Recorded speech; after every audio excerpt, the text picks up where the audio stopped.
সুপ্রিয় শিক্ষার্থীরা, জাতীয় বিশ্ববিদ্যালয়ের উদ্যোগে পরিচালিত অনলাইন ক্লাসরুম থেকে তোমাদেরকে স্বাগত জানাচ্ছি। আমি এস.এম. রুবাইয়াত ফাহিম, সহকারী অধ্যাপক ব্যবস্থাপনা বিভাগ, সরকারি কমার্স কলেজ, চট্টগ্রাম। শিক্ষার্থীরা, আজকে আমাদের ফোর্থ ক্লাস। আজকে আমরা আলোচনা করব আমাদের অপারেশনস ম্যানেজমেন্ট বইয়ের থার্ড চ্যাপ্টার নিয়ে। সেটা হচ্ছে product design and process selection. এবার আমরা দেখি যে আমরা গত ক্লাসে কি বিষয় নিয়ে আলোচনা করেছিলাম। আমরা গত চ্যাপ্টারে যেটা নিয়ে আলোচনা করেছিলাম সেটা ছিল আমাদের অপারেশন স্ট্র্যাটেজি। তো অপারেশন স্ট্র্যাটেজি নিয়ে আমরা অনেক কথা বলেছিলাম। এর মধ্যে যেসব টপিকস গুলো ছিল সেটা হচ্ছে corporate strategy, market analysis, competitive analysis, service strategy, manufacturing strategy এবং শেষে ছিল সেটা হচ্ছে মাস কাস্টমাইজেশন। আজকে আমরা আলোচনা করব যে বিষয়টা নিয়ে, সেটা হচ্ছে product design and development sequence, origin of the product idea, process selection, process automation, process flow design, service system matrix design, একটা হচ্ছে সার্ভিস ব্লু প্রিন্টিং। এই বিষয়ে যাওয়ার আগে আমরা তাহলে একটু যদি আমরা পেছনের দিকে আলোচনা করি, সেটা হচ্ছে আজকের টপিক হচ্ছে দুইটা টপিকস আছে এখানে। একটা হচ্ছে প্রোডাক্ট ডিজাইন, একটা হচ্ছে প্রসেস সিলেকশন। দুইটা চ্যাপ্টার, দুইটা মূল টপিকস আর কি একটা চ্যাপ্টারে। সেটা হচ্ছে একটা হচ্ছে প্রোডাক্ট ডিজাইন, একটা হচ্ছে প্রসেস সিলেকশন। তো এটা বিষয়ে বলার আগে আমি একটু রিভিউ করি। আমরা আমাদের কোর্সের নাম হচ্ছে অপারেশনস ম্যানেজমেন্ট। অপারেশনস ম্যানেজমেন্টটা কি? অপারেশনস হচ্ছে কোনো একটা পণ্য র মেটেরিয়ালস থেকে ফিনিশড গুডস তৈরি করা পর্যন্ত যে প্রসেসটা আছে সেটাকে আমরা বলি অপারেশন। সেটা হচ্ছে ইনপুট, ট্রান্সফরমেশন, আউটপুট, সেটাকে আমরা বলি অপারেশনস। আর এই অপারেশনে আমরা যখন ম্যানেজমেন্ট অ্যাপ্লাই করি কিসের জন্য? সেটা হচ্ছে কিছু উদ্দেশ্য অর্জনের জন্য, তখন সেটা হয় আমাদের অপারেশনস ম্যানেজমেন্ট, তাই তো? আর এখন অপারেশন ম্যানেজমেন্ট উদ্দেশ্যগুলো কি ছিল? সেটা ছিল QQTC, কোয়ালিটি, প্রোডাক্ট উৎপন্ন করতে হবে; কোয়ান্টিটি, রাইট কোয়ান্টিটি প্রোডাক্ট উৎপন্ন করতে হবে; টাইমলি, রাইট টাইমে পণ্য উৎপাদন করতে হবে; এবং কস্ট, লোয়ার কস্ট বা কম্পিটিটিভ কস্টে আমাদেরকে পণ্য তৈরি করতে হবে। এটা ছিল আমাদের অপারেশনস ম্যানেজমেন্টের অবজেক্টিভ। মানে এটার অবজেক্টিভটা অর্জনের মধ্য দিয়ে কি, এগুলো অর্জনের মধ্য দিয়ে আসলে আমাদের বিজনেস যে অবজেক্টিভ সেটাই আসলে পূরণ হয়। তাহলে বিজনেস অবজেক্টিভকে আমি খুব সংক্ষেপে বলেছিলাম সেটা হচ্ছে কাস্টমার স্যাটিসফ্যাকশন। তাহলে এই সবগুলো বিষয়ের মূল উদ্দেশ্য হচ্ছে আমাদের কাস্টমারদেরকে স্যাটিসফাই করা। কারণ কাস্টমারদেরকে যদি আমি স্যাটিসফাই করি, সেটা হচ্ছে আমার যে কর্পোরেট স্ট্র্যাটেজি আছে বা কর্পোরেট যে প্ল্যান আছে আমাদের, সেই প্ল্যানটাও আমাদের অ্যাচিভ হবে। আমাদের প্রতিষ্ঠানটা খুব ভালো হবে, তার মার্কেট শেয়ার বেশি হবে, মানে প্রতিষ্ঠান খুব ভালো অবস্থায় থাকবে। আজকে আমরা আলোচনা করি সেটা হচ্ছে অপারেশন ম্যানেজমেন্টকে সেই উদ্দেশ্যগুলা অর্জন করতে গেলে পুরো অপারেশন প্রসেসের বিভিন্ন পর্যায়ে তাদেরকে কিছু কাজ করতে হয়, কিছু গুরুত্বপূর্ণ সিদ্ধান্ত নিতে হয়। তো সেগুলো কি? ইনপুট লেভেলে কিছু সিদ্ধান্ত নিতে হয়, ট্রান্সফরমেশন লেভেলে কিছু সিদ্ধান্ত নিতে হয়, আউটপুট লেভেলে কিছু সিদ্ধান্ত নিতে হয়। তো এই ট্রান্সফরমেশন লেভেলে একটা গুরুত্বপূর্ণ সিদ্ধান্ত নিতে হয়, সেটা হচ্ছে ট্রান্সফরমেশন প্রসেসটা কোন প্রসেস তারা ফলো করবে পণ্য উৎপাদনের জন্য, তাই না? সেটা আমরা আজকে আলোচনা করবো, সেটা নাম হচ্ছে প্রসেস সিলেকশন। মানে কোন প্রসেসে তুমি পণ্যটা উৎপাদন করবে সেই সিদ্ধান্তটা নিতে হবে অপারেশন ম্যানেজমেন্টকে, বা আমি যদি বলি একজন অপারেশন ম্যানেজারকে। প্রসেস সিলেকশন নিয়ে আমি আরেকটু উদাহরণ দিয়ে দিই। প্রসেস মানে তো তুমি বুঝে পুরো প্রসেস। তারপর আমি যদি বলি যে যেমন আমি একটা উদাহরণ দিয়েছিলাম যে সেটা হচ্ছে আমরা হচ্ছে শার্ট তৈরি করব, তাই না? একটা শার্ট, তাহলে শার্টটা তুমি কয়েকটা প্রসেসের মধ্যে যেতে পারো। যেমন ধরো আমি বোঝার জন্য খুব সহজ উদাহরণ দিই। ধরো তুমি এই শার্টটা তুমি হাতে সেলাই করতে পারো বা মেশিনে সেলাই করতে পারো, মেশিনে বা কোন একটা অটোমেশন প্রসেসের মধ্যে দিয়ে তুমি যেতে পারো। পুরো কাজটা একটা অটোমেটিক ভাবে হয়ে যাবে। তাহলে আমি যে বললাম যে তিনটা প্রসেস, তাহলে এই তিনটা প্রসেসের থেকে কোন প্রসেসটা তুমি বেছে নিবা? বেছে নেওয়ার জন্য তো আরো কিছু বিষয় বিবেচনা করতে হবে। তোমার সামর্থ্য কতটুকু আছে, তুমি তার কস্ট কেমন পড়ছে, সবগুলা বিষয়। এই কাজটাই হচ্ছে প্রসেস সিলেকশন। এরপর আসি যদি যাই আমরা আমাদের টোটাল প্রসেস কি? ইনপুট, ট্রান্সফরমেশন একটা সিদ্ধান্ত নিতে হবে, প্রসেস সিলেকশন। আর হচ্ছে কি আউটপুট মানে কি?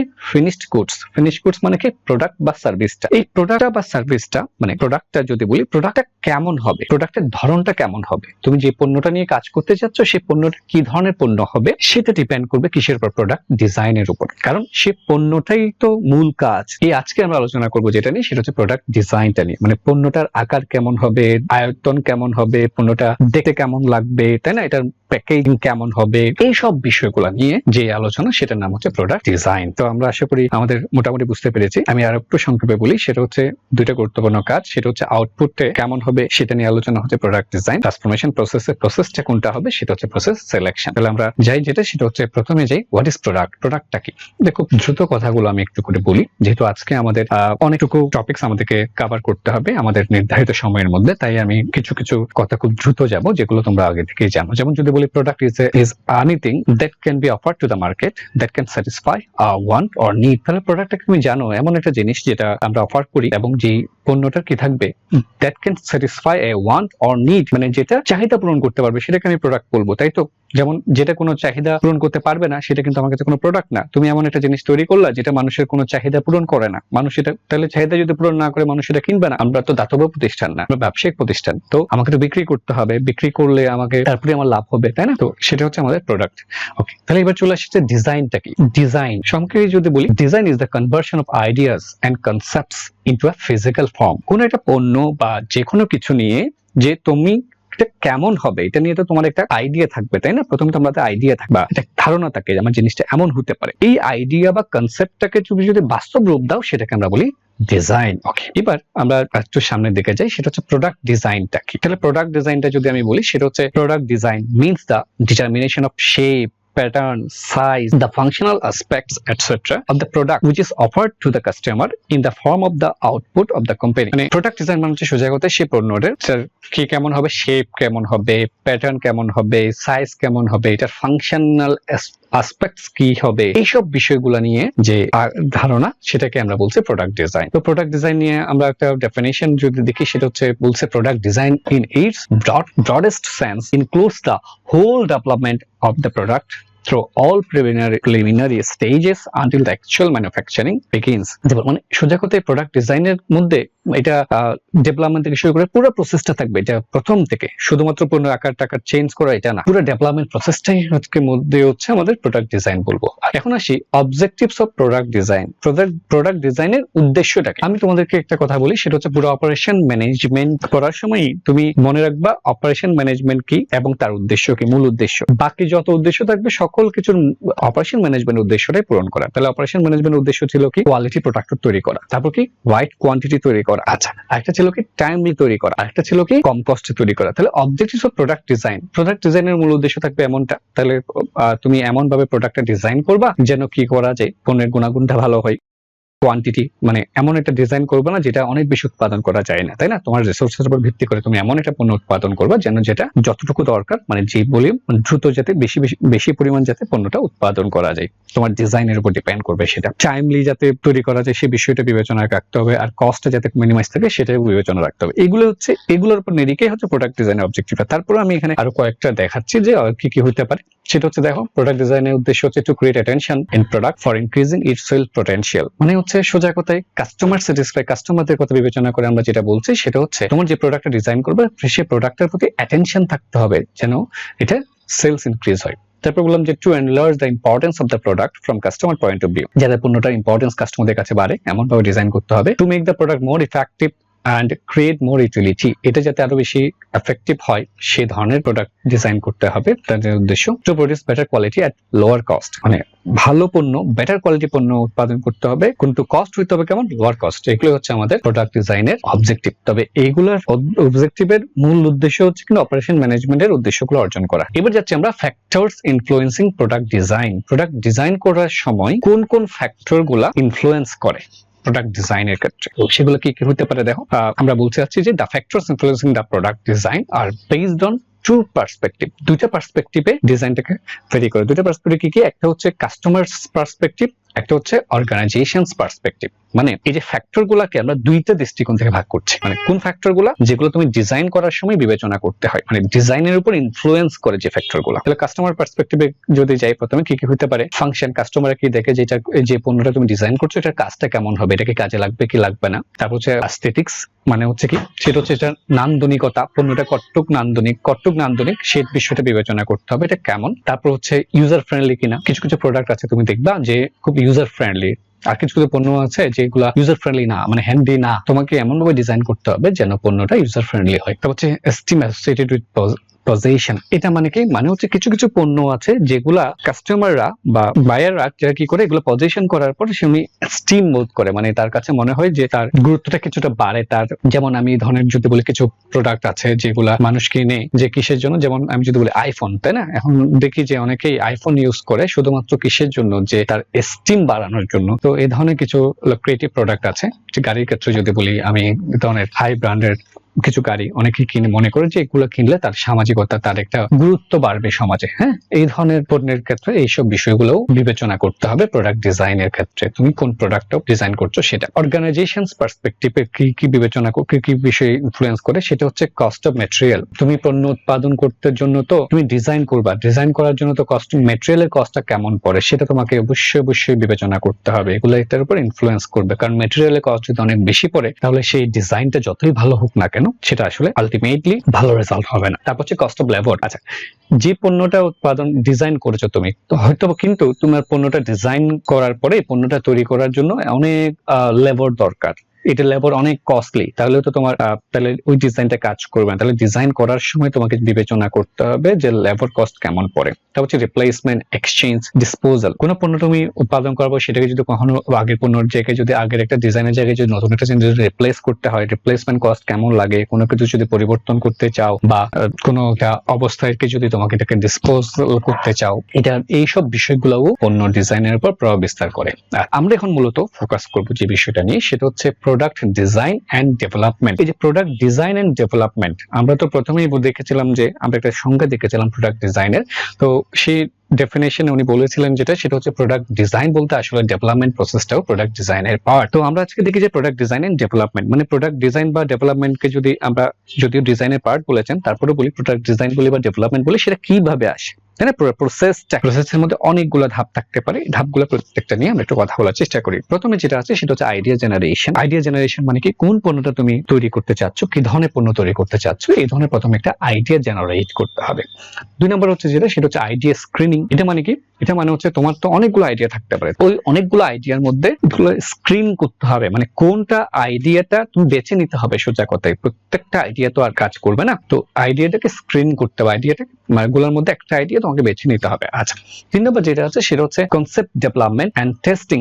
মানে হচ্ছে তুমি একটা আইডিয়া যখন নির্বাচন করেছো সেই আইডিয়াটাকে কি করতে হবে, ডেভেলপ করবা এবং টেস্ট করবা। মানে একটা বানাই দেখতে পারো, তুমি একটা তৈরি করে দেখতে পারো, তাই না? টেস্ট করে দেখবা। আর তারপরে যেটা করতে হবে, তুমি যখন পণ্যটা তৈরি করবা, লাস্ট হচ্ছে মার্কেট স্ট্র্যাটেজি ডেভেলপমেন্ট। এই পণ্যটাকে তুমি যদি মার্কেটিং করতে চাও, তোমাকে তো পণ্যটা বিক্রি করতে হবে, তাহলে বিক্রি করতে গেলে এটার মার্কেটিং স্ট্র্যাটেজি কি হতে পারে, মার্কেট স্ট্র্যাটেজি কি হতে পারে, সেই বিষয়টা তোমাকে চিন্তা ভাবনা করতে হবে। তো এই ক্ষেত্রে আমরা একটু বলে রাখি যেটা, সেটা হচ্ছে তোমরা জানো প্রতিষ্ঠানের 3টা বড় বড় ডিভিশন থাকে, একটা হচ্ছে ফাইন্যান্স ডিভিশন, একটা হচ্ছে অপারেশনস ডিভিশন, একটা হচ্ছে মার্কেটিং ডিভিশন।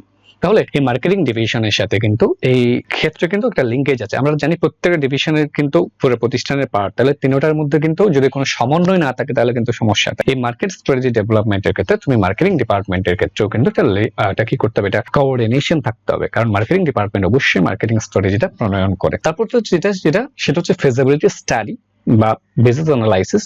সেটা হচ্ছে কি, সেটা হচ্ছে তুমি পণ্যটা যদি উৎপাদন করো, সেটা যদি তুমি মার্কেটে নিয়ে যেতে চাও, সেটার জন্য তোমার ফিজিবিলিটি স্টাডি করে দেখতে হবে আসলে এটা তোমার বাস্তবায়নযোগ্য তোমার আছে কিনা, তুমি এটা বাস্তবায়ন করতে পারবা কিনা। তুমি এমন একটা পণ্য নিয়ে ডিজাইন করলা যেটা আসলে বাস্তবে কোনো বাস্তবায়ন করতে পারবা না, তুমি যে সব চিন্তা ভাবনা করছো এটা হবে না। তারপর হচ্ছে যেটা, সেটা হচ্ছে এই পরবর্তীতে যখনই তুমি কাজগুলো করে ফেলবা, এই 5টা কাজ করে ফেলবা, তারপরের কাজটাই হচ্ছে আসলে প্রোডাক্ট ডিজাইন। পণ্যটাকে অ্যাকচুয়ালি তুমি ডিজাইন করবা। আচ্ছা, পণ্যটা ডিজাইন করার পরে পরবর্তীতে তুমি কিন্তু সাথে সাথে বাজারে চলে যাবে না। এটার জন্য আমরা যেটা করতে হয় সেটা হচ্ছে টেস্ট মার্কেটিং। মানে কোন একটা নির্দিষ্ট জায়গায় সেই পণ্যটা তুমি তোমাকে মার্কেটিংটা করে দেখবা, ছোট একটা বাজারে তুমি একটা পণ্যটা মার্কেটিং করে দেখবা, মার্কেটিং করে দেখবা কাস্টমারদের ফিডব্যাক কেমন, কাস্টমার এটা কেমন দিক করছে। একটু করার পরে ফাইনাল স্টেজ হচ্ছে মার্কেট এন্ট্রি। এখন তুমি মার্কেটে ঢুকবা, মার্কেটে একটা সর্বশক্তি নিয়ে তুমি ঢুকবা যাতে কখনো আর তোমাকে ব্যাক করে না লাগে। এই হচ্ছে আমাদের প্রোডাক্ট ডিজাইন এবং ডেভেলপমেন্ট স্ট্র্যাটেজি। আচ্ছা, আমি তো একটু করে বললাম যে আমি একটু ডিটেইলড যাওয়ার চেষ্টা করি। তাহলে আইডিয়া জেনারেশন নিয়ে কি আছে সেটা আমি এখানে একটু পড়ছি। ওরা বলছে দেখো যে idea generation is continuous systematic search for new product opportunities. It involves delineating source of new ideas and methods for generating them. আচ্ছা, তো এখানে যেটা বলছে সেটা হচ্ছে আইডিয়া জেনারেশনটা কিন্তু একটা কন্টিনিউয়াস সিস্টেমেটিক সার্চ। মানে এটা যে এমন যে আমি পণ্য তৈরি করবো যে এখন একটা আইডিয়া তৈরি করলাম না, এটা কিন্তু একটা কন্টিনিউয়াস প্রসেস, এটা কিন্তু চলতেই থাকে। এবং বর্তমান দিনে আমরা বিশ্বাস করি যেটা, আমরা মানি যেটা বিজনেস স্টুডেন্টরা, সেটা হচ্ছে আইডিয়াটা খুবই গুরুত্বপূর্ণ। যে কোনো কিছুর ক্ষেত্রে প্রোডাক্ট ডিজাইন বলো, সার্ভিস ডিজাইন বলো, যে কোনো কিছুর জন্য আইডিয়াটাই গুরুত্বপূর্ণ। পণ্যটা কেমন হতে পারে আইডিয়া, এই জন্য এই আইডিয়াটাকে এত বেশি গুরুত্ব দেওয়া হয়েছে। তোমরা বর্তমানে দেখো যে বিভিন্ন জায়গায় এখন বিজনেসের ক্ষেত্রে আইডিয়া কন্টেস্ট হয়, কিন্তু কোনো পণ্য নিয়ে, যে কোনো একটা বিষয় নিয়ে, যেমন বিজনেস আইডিয়া কেমন হতে পারে, এটার জন্য কিন্তু কম্পিটিশন হচ্ছে। মানে স্কুল, কলেজ, ইউনিভার্সিটির স্টুডেন্টদেরকে বলছে যে তুমি একটা পণ্যের আইডিয়া দাও, কারণ আইডিয়াটাই হচ্ছে মূল বিষয়। কারণ তোমার আইডিয়াটা যদি খুবই ভালো হয়, তাহলে তুমি যেটা করতে পারবে সেটা হচ্ছে তুমি অনেকটুকু এগিয়ে যাবে, তাই না? আইডিয়াটা গুরুত্বপূর্ণ। আচ্ছা, আমি এটার জন্য আসলে আজকে চেষ্টা করছিলাম যে কোনো উদাহরণ না দিয়ে আমরা স্লাইড গুলোতে যাবো, তারপরেও আমি আসলে উদাহরণ না দিলে আমার মনে হয় যে ভালো লাগে না। সোজা কথা, আমি একটা উদাহরণ দিই আইডিয়া জেনারেশনের। যেমন আইডিয়াটা কত গুরুত্বপূর্ণ আমি একটু করে বলি। দেখো, সেটা হচ্ছে একটা পর্যায়ে আমরা দেখেছিলাম সেটা হচ্ছে পরে আমরা চলে যাচ্ছি, যেটা আরো কি বলছে দেখো, সময়ের অভাবে আমরা যাচ্ছি না। তারপর কি বলছে দেখো, ideas for new product can be obtained from basic research using a SWOT analysis, মানে হচ্ছে opportunity analysis, market and consumer trend, companies R&D department, competitors, focus group, employees, sales people, corporate spice, etc.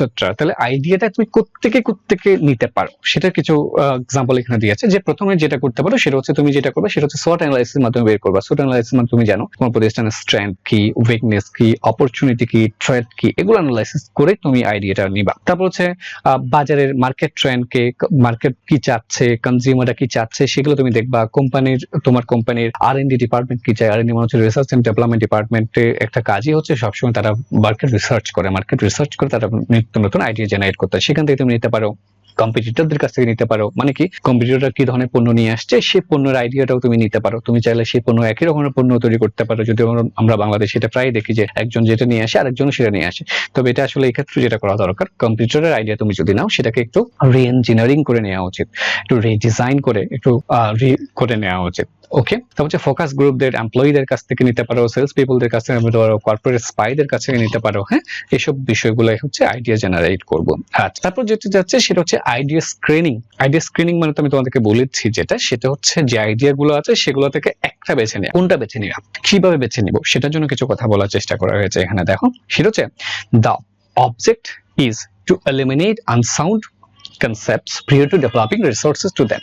এটার জন্য কি করতে হবে দেখো, বলছে the screening থেকে কি করতে হবে দেখো, মাস্ট আস্ক these questions, মানে কিছু কোশ্চেনের আনসার দিয়ে তারপর তুমি স্ক্রিনিং করবা। যেমন কি এগুলো খুবই গুরুত্বপূর্ণ, এগুলো একটু করে শুনি। বলছে will the customer in the target market benefit from the product, মানে এখানে একটা কথা বলেছে সেটা হচ্ছে টার্গেট মার্কেট হাইলাইটেড করা। টার্গেট মার্কেট কিন্তু খুবই গুরুত্বপূর্ণ। তুমি যখনই কিন্তু প্রোডাক্ট ডিজাইন করতে যাবা, আমরা তো জানি যে প্রোডাক্ট ডিজাইন করতে যাওয়ার আগে আমরা অবশ্যই কি করতে হবে, মার্কেট অ্যানালাইসিস করতে হবে। গত ক্লাসে আমরা বলেছিলাম যে কোনো কাজের জন্য মার্কেট অ্যানালাইসিস করতে হবে। তো মার্কেট অ্যানালাইসিস করার পর আমরা যেটা করি সেটা হচ্ছে মার্কেটকে সেগমেন্ট করি, তাই না, ভাগ করি।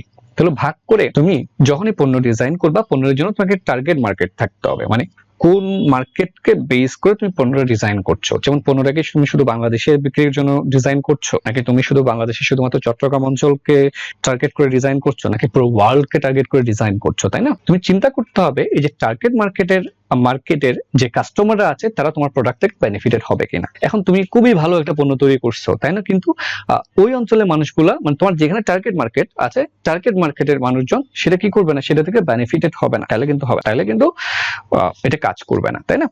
ওকে, তারপর যেটা আছে সেটা হচ্ছে what is the size and growth forecast of the market segment and target market. আচ্ছা, সেটা হচ্ছে তুমি যখনই পণ্য ডিজাইন করতে যাবা, পণ্য ডিজাইন করার আগে, মানে আইডিয়াটা নেওয়ার আগে তোমাকে তো বিবেচনা করতে হবে তুমি যে টার্গেট মার্কেটটা আছে, টার্গেট মার্কেটের সাইজ কতটুকু, তাই না? ওই সাইজের উপর কিন্তু তোমার আইডিয়াটার উপর ডিপেন্ড করবে, তোমার ইনভেস্টমেন্ট ডিপেন্ড করবে, সবকিছু।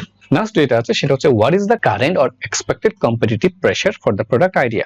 তুমি যে পণ্যটা নিয়ে কাজ করছো, পণ্যটা কাজ করার আগে তোমাকে আরেকটা প্রশ্ন দিতে হবে, সেটা হচ্ছে যখনই তুমি পণ্যটা বাজারে নিয়ে আসবা, যখন মার্কেট ক্রিয়েট হবে, তখন কিন্তু কম্পিটিটর যারা আছে তারাও কিন্তু পণ্যটা নিয়ে আসতে পারে। তাহলে তাদের কি ধরনের প্রেশার তুমি আশা করতে পারো এই পণ্যটা তৈরির ফলে? তুমি তৈরি করে দিলা, বাকি কিছু চিন্তা করলে না, তাহলে কিন্তু হবে না। নেক্সট সেটা হচ্ছে what are the industry sales and market trends the product idea is based on. এই প্রোডাক্টের উপর বেস করে ইন্ডাস্ট্রিতে সেলস কেমন, সেলস এবং মার্কেটিং ট্রেন্ড কেমন, তারা কি ধরনের এখন বাজারে কি ধরনের পণ্য বিক্রি হচ্ছে, এই ধরনের পণ্য বাজারে যাচ্ছে কিনা, এইসব বিষয়গুলো ডিসিশন নিতে হবে। তবে হচ্ছে is it technically feasible two manufacture the product, খুবই গুরুত্বপূর্ণ।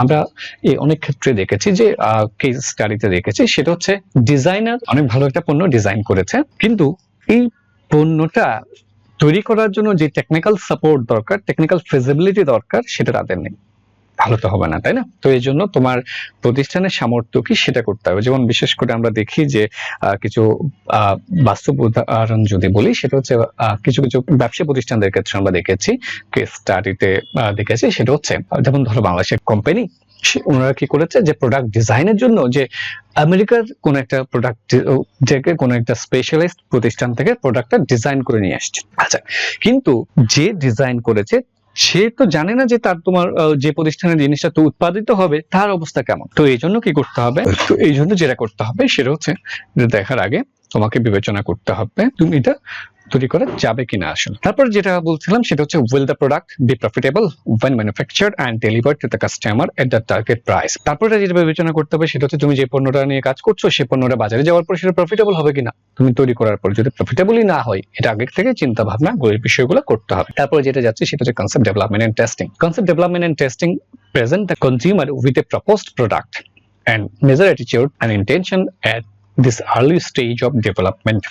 তাহলে এই পর্যায়ে তোমাকে যেটা করতে হবে সেটা হচ্ছে যে পণ্যটা নিয়ে স্ক্রিনিং এ যেটা বেছে নিয়েছো সেটা টেস্ট করে দেখতে হবে। তো পরের কথাটা আমি একটু করে বলি, সেটা হচ্ছে কি বলছে দেখো, বলছে concept development and testing of prototypes can help avoid costly mistakes.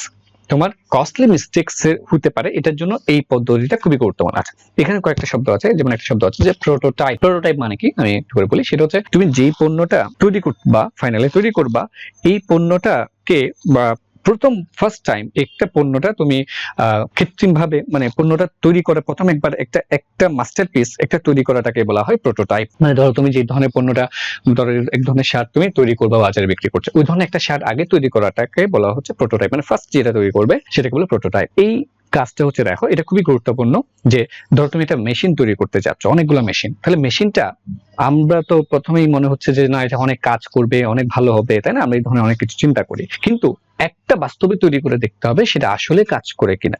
অনেক সময় অনেক ক্ষেত্রে আমরা দেখেছি সেটা হচ্ছে ডিজাইনের ক্ষেত্রে যখন কম্পিউটারের পর্যায়ে থাকে বা মনে করে যে অনেক ধরনের কাজ করবে, কিন্তু বাস্তবে যখন তৈরি করা হয় তখন সেটা আসলে কাজ করে না। তো এই জন্য প্রথমে একটা তৈরি করে দেখতে হবে যে এটা কাজ করে কিনা। তাহলে না হলে দেখা যায় অনেকগুলো তুমি যদি একসাথে তৈরি করে ফেলো, আমরা এই ধরনের অনেক উদাহরণ দেখেছি যে অনেক পণ্য তৈরি করেছে কিন্তু এটা নষ্ট হয়ে গেছে পুরোটা, কিন্তু এটা বাজারে কাজ করছে না, এটার বাইরেতে কোনো একটা ভুল ছিল, ত্রুটি ছিল, এই ধরনের। যেমন বইয়ের ক্ষেত্রে যদি বলি, আমরা কিছুদিন বছর দুয়েক আগে আমি এটা দেখেছিলাম, বাংলাদেশে একটা প্রকাশনী একটা বই বাজারে নিয়ে এসছে, এবং বইটাতে উপরে কি ছিল, নামটাই ছিল ভুল।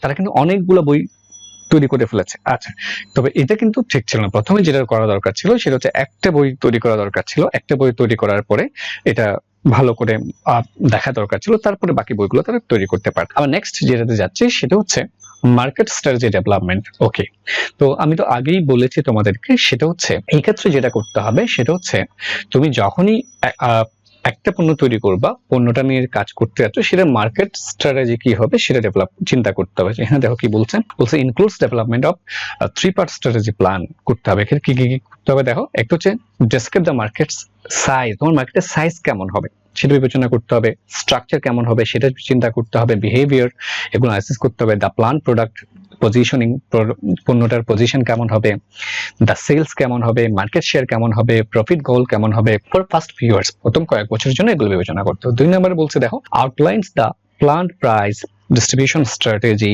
And marketing budget for the first year. যখনই কোনো পণ্য যাবে প্রথম বছরেই সেটার তোমার প্রাইস কেমন হবে, তুমি কিভাবে ডিস্ট্রিবিউট করতে যাবে, কোন স্ট্র্যাটেজি তুমি ডিস্ট্রিবিউশন জন্য ফলো করবে, মার্কেটিং এর তোমার বাজেট কেমন লাগবে, সেগুলো তোমাকে বিবেচনায় আনতে হবে। তারপরে যেটা আছে সেটা হচ্ছে describe the long run sales and profits goal and marketing mix strategy over time.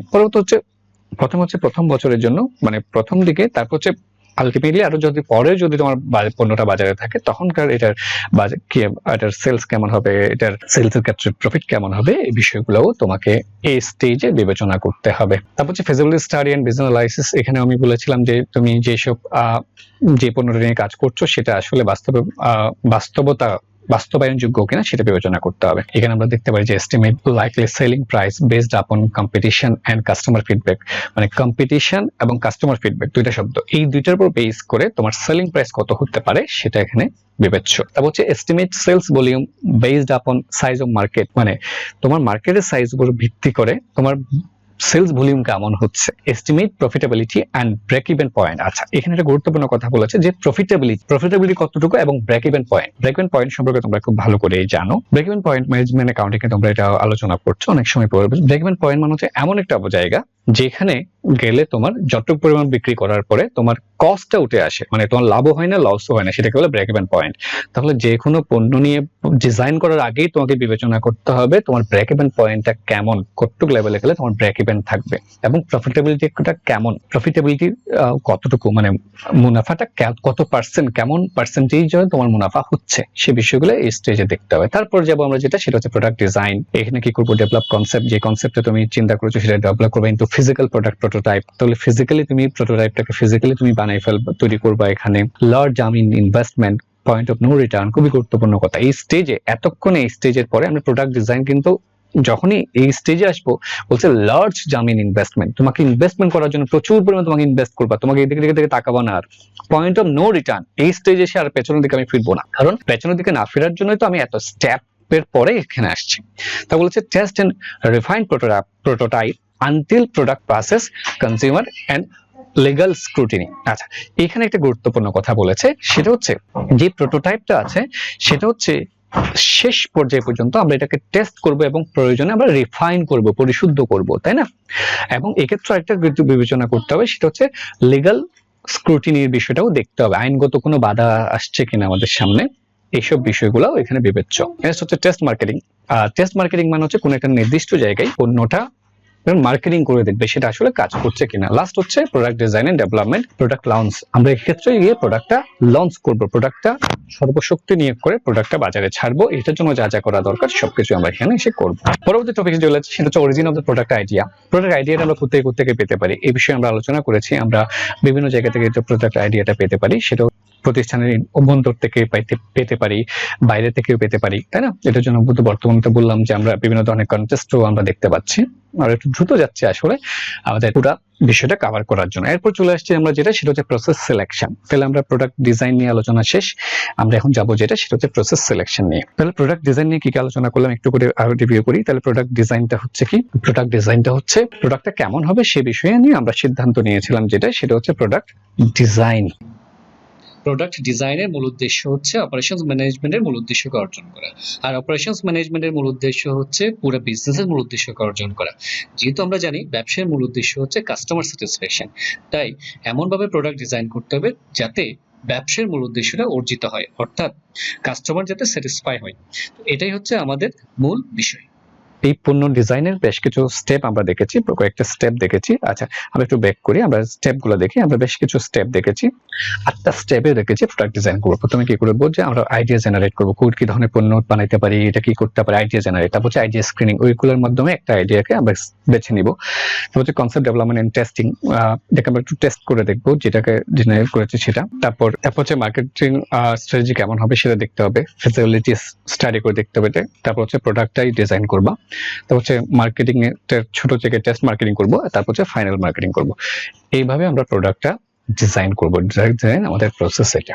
আচ্ছা, এবার যাচ্ছি আমরা প্রসেস নিয়ে, প্রসেস সিলেকশন। আচ্ছা, প্রসেস সিলেকশনের ক্ষেত্রে আমি একটু করে বলি প্রসেসটা কি। আমি প্রথমে বলেছিলাম, আবারও বলছি, যে কোন পণ্যটা তো একটা প্রসেসের মধ্যে দিয়ে যায়, একটা ট্রান্সফরমেশন প্রসেসের মধ্যে দিয়ে যায়, তাই না? তো সেই প্রসেসটা কোন প্রসেসে তুমি আগাবা, তোমার সামনে বেশ কিছু প্রসেস থাকতে পারে, এই প্রসেসটা সিলেক্ট করতে হবে তোমাকে, তাই না? সেটা হচ্ছে প্রসেস সিলেকশন। তাহলে প্রসেসটা কি সেটা জানো, বলছে it is that part of the organisation that transforms input into output. যেটা ইনপুট থেকে আউটপুটে ট্রান্সফর্ম করে সেটাকে আমরা বলি প্রসেস। যেমন আমি যদি বলি একটা শার্টের উদাহরণ দিয়েছিলাম, সেটা হচ্ছে র মেটেরিয়াল ছিল কাপড়, সেটা আমরা সেলাই করেছি, ট্রান্সফরমেশন প্রসেস, সেটা কি হয়েছে, শার্ট তৈরি হয়েছে, আউটপুট।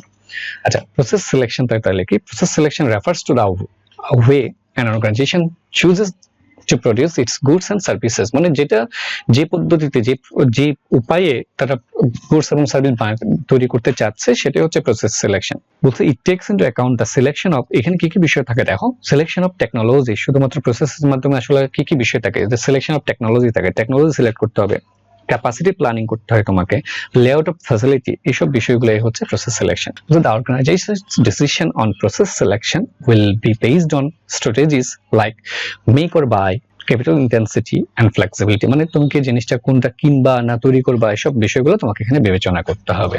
আচ্ছা, এবার আমরা যেটা যাচ্ছি সেটা হচ্ছে প্রসেস ফ্লো ডিজাইন। আচ্ছা, এই প্রসেস ফ্লো ডিজাইনটা একটা খুবই গুরুত্বপূর্ণ কাজ। সেটা হচ্ছে এই যে প্রসেসে তুমি পণ্যটা উৎপাদন করতে চাচ্ছ সেই প্রসেসটা কেমন হবে, মানে কোন কাজের পর কোন কাজ হবে সেই ধরনের একটা পুরো ফ্লো, মানে ফ্লো চার্ট, মানে ফ্লো মানে কি একটার পর একটা এভাবে ডিজাইন করে নিতে হবে। যেমন ধরো আমি এখানে একটা জায়গা থেকে একটা ডিজাইন আমি একটা তোমাদের জন্য দেখাচ্ছি। দেখো, এটা সোর্স আমার উল্লেখ আছে যে এই ধরনের একটা ডিজাইন হতে হবে যে পণ্যটা কি কিভাবে তুমি ডিজাইন করতে চাচ্ছ, পুরো প্রসেসটা কেমন হবে, প্রথমে পণ্যটা কোথায় আসবে, এখান থেকে কোন মেশিনে যাবে, তারপর থেকে কোন ডিপার্টমেন্টে যাবে, তারপর থেকে কোন ডিপার্টমেন্টে যাবে, এরপরে কি হবে, কে চেকিং করবে, পুরো বিষয়টাকে আমরা এটাকে বলা হয় প্রসেস ফ্লো ডিজাইন। একজন অপারেশন ম্যানেজারকে পুরো প্রসেসটা এইভাবে কোনটার পর কোনটা হবে সেটাকে ডিজাইন করতে হয়। তারপর আমরা চলে যাচ্ছি সেটা হচ্ছে সার্ভিস নিয়ে। আচ্ছা, এতক্ষণ আমরা কথা বলেছি যে বিষয়টাগুলো নিয়ে, সেটা ছিল আমাদের প্রোডাক্ট নিয়ে, পণ্য নিয়ে। এখন আমরা যেটা যাব সেটা হচ্ছে সার্ভিস মানে হচ্ছে সেবা। আচ্ছা, সার্ভিস সিস্টেম ডিজাইন ম্যাট্রিক্স, এটা আমাদের আলোচ্য বিষয়। এটাতে যাওয়ার আগে সার্ভিসটা নিয়ে একটু এক লাইনে যদি বলি, সার্ভিস আমরা জানি আউটপুটটা দুই ধরনের, একটা হচ্ছে প্রোডাক্ট মানে হচ্ছে পণ্য, একটা হচ্ছে সেবা, তাই না? আমরা অপারেশন ম্যানেজমেন্টকে কিন্তু এই দুইটা বিষয় নিয়ে আলোচনা করি, পণ্য কিভাবে হবে। তো সার্ভিসের ক্ষেত্রে একই রকম, আমরা গত ক্লাসে বলেছি পণ্যের ক্ষেত্রে যেমন আমরা অপারেশন স্ট্র্যাটেজি নিই, ঠিক একই রকম ভাবে সার্ভিসের জন্য আমরা অপারেশন স্ট্র্যাটেজি নিই। মানে আমরা গত ক্লাসে দেখেছিলাম manufacturing operation strategy, service operation strategy. আচ্ছা, এখানে কিন্তু যেটা বলতে সেটা হচ্ছে সার্ভিস সিস্টেম ডিজাইন ম্যাট্রিক্স। আচ্ছা, তাহলে সার্ভিসটা তুমি তৈরি করো, এটার জন্য সিস্টেম ডিজাইন ম্যাট্রিক্সটা কি আলোচনা করছি সেটা হচ্ছে সার্ভিস সিস্টেম ডিজাইন ম্যাট্রিক্স। আচ্ছা, তো সার্ভিস সিস্টেম ডিজাইন মানে তো বুঝো, তাই না? প্রোডাক্ট ডিজাইন যেমন আছে সেমন হচ্ছে সার্ভিস সিস্টেম যেমন হচ্ছে সার্ভিস ডিজাইন, সোজা করে। আচ্ছা, এটা একটা ম্যাট্রিক্স। আচ্ছা, এবার আসে ম্যাট্রিক্স মানে কি। ম্যাট্রিক্স মানে হচ্ছে আমরা জানি কোনো কিছুকে আমরা যদি কলাম রো এবং কলামের ভিত্তিতে ভাগ করি সেটাকে আমরা বলি সেটা ম্যাট্রিক্স। ম্যাট্রিক্সটা হচ্ছে গাণিতিক একটা প্রকাশ, কোনো কিছুকে রো কলামে ভাগ করে প্রকাশ করলে তাকে আমরা ম্যাট্রিক্স বলি। আচ্ছা, তাহলে সার্ভিস সিস্টেম ডিজাইন ম্যাট্রিক্সটা হচ্ছে তুমি যদি সার্ভিসটাকে যদি ডিজাইন করো তখন এটা কিভাবে, এটা একটা প্রকাশ। দেখো এখানে আমরা যেটা দেখতে পাচ্ছি সেটা হচ্ছে, দেখো ডিগ্রি অফ কাস্টমার বা আর কন্ট্রাক্টের জন্য কন্ট্রাক্ট কিভাবে হতে পারে সেটা দেখিয়েছে।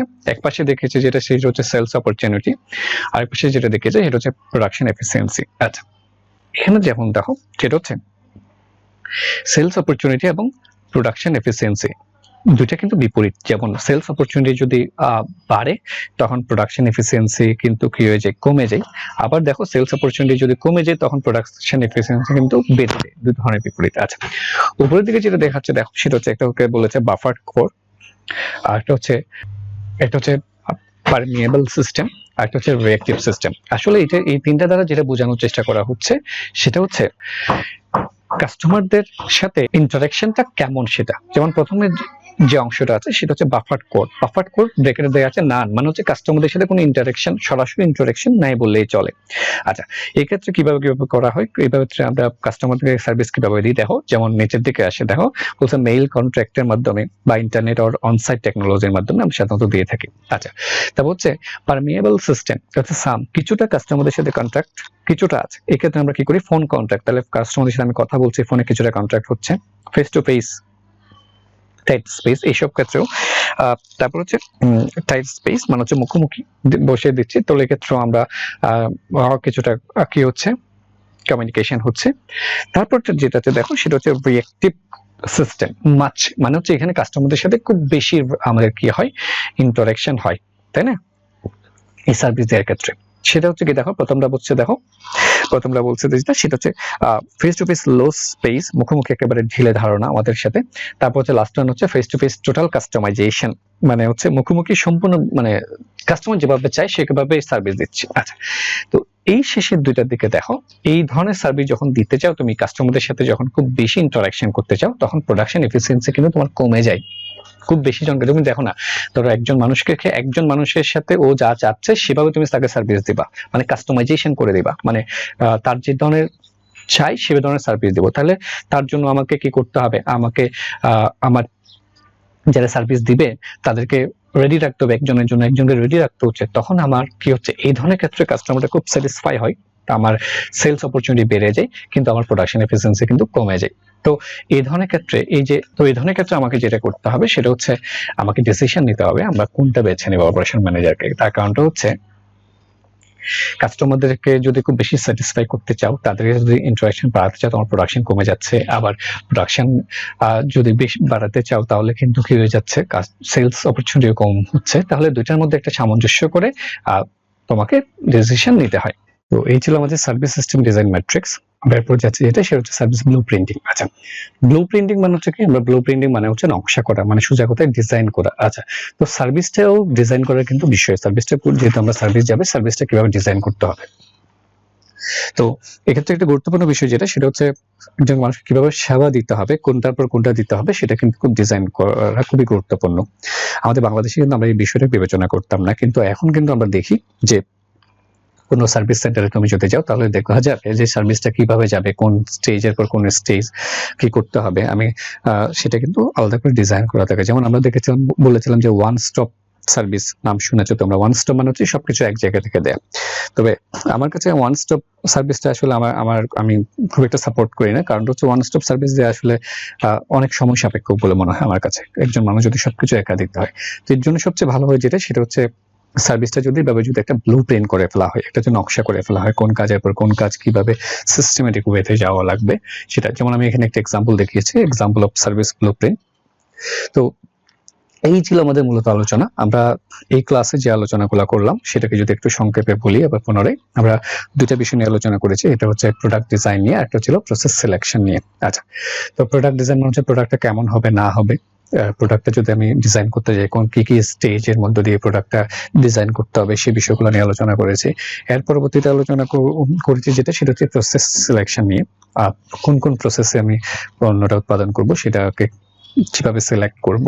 তারপর শেষের দিকে যেটা আমরা দেখেছি, সেটা হচ্ছে সার্ভিসের ক্ষেত্রে গুরুত্বপূর্ণ, সার্ভিস যদি ডিজাইন করি কিভাবে ডিজাইন করব এবং এই বিষয়গুলো। তো এই ছিল আমাদের আলোচনা। বা আগামী ক্লাসে যেটা আলোচনা করব সেটা হচ্ছে ক্যাপাসিটি, আমাদের অপারেশন ম্যানেজমেন্টের চতুর্থ অধ্যায়, সেটা ছিল লোকেশন এবং লেআউট। আচ্ছা, লোকেশন মানে লেআউট মানে কি, সেটা হচ্ছে আমরা যে বললাম পণ্য ডিজাইন করলাম, তাই না? তাহলে পণ্যটা উৎপাদিত হবে কোথাও না কোথাও, তাহলে পণ্যটা কোন জায়গায় উৎপাদন করব, কোন জায়গায়, কোন দেশে, কোন স্থানে উৎপাদন করবো, সেটা হচ্ছে আমাদের লোকেশন। এবং কোনো একটা জায়গায় যদি উৎপাদন করি, কোনো একটা কারখানায় যদি উৎপাদন করি, কারখানার ভেতরে যে আমাদের প্লান্ট, মেশিন, যে বিষয়গুলো কিভাবে থাকবে, যেমন এই যে সার্ভিস ডিজাইনে যেগুলো দেখলাম সেভাবে, বা কিভাবে থাকবে সেগুলো নিয়েও আমাকে চিন্তা করতে হবে, সেটা হচ্ছে লেআউট। তো সে পর্যন্ত আমরা ভালো থাকো, তোমরা সবাই সুস্থ থাকো, ভালো থাকো, সুন্দর থাকো। ধন্যবাদ সবাইকে।